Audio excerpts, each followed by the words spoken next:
Before the chainsaws, before the devils, Denji was just a teenage boy, eating plain bread because he couldn't afford jam. That's not a backstory detail. That's the entire point of Chainsaw Man. Fujimoto didn't write a power fantasy. He wrote a trap. And by the end of this video, you will never see this story the same way again. Denji inherited his father's debt. Before he understood what debt meant, he sold his kidney, his eye, just to survive another month. The only relationship in his life that was never transactional was with a devil. Pochita didn't use him, just stayed. The only unconditional love Denji ever received came from something the world told him to fear. That is the most tragic sentence in this entire series. And then Makima appeared.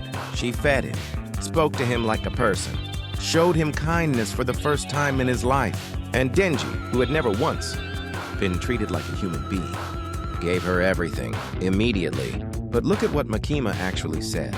She expected yes or woof, like a dog.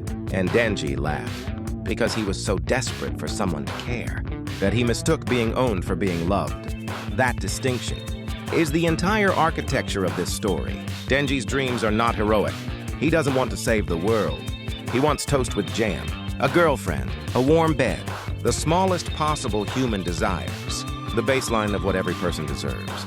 And Fujimoto takes each one and uses it as the mechanism to destroy him. Makima didn't promise Denji power. She promised normalcy. She weaponized his poverty, his loneliness, his basic human need to be wanted. That's not villainy. That's something far more cruel. Makima is the control devil, but she didn't control Denji with fear. She controlled him with kindness. That is Fujimoto's thesis. The most effective form of control is not power over someone's body. It's power over their hope. Give a broken person just enough warmth, and they will do anything to keep it. Every fight, Denji survives. Every time he should have quit, he doesn't. Not because he's brave, because stopping means losing the only thing that ever felt like home. Makima knew this. She designed it this way. From the very first udon, Fujimoto didn't write a story about a boy who gets powers. He wrote a story about what poverty does to a person's psychology, how that absence of love makes a person infinitely exploitable. Denji is not a hero. He's a case study. A system took a child, stripped him of everything, until the only thing left was the desperate need to be wanted, and then handed him a chainsaw and called it a gift.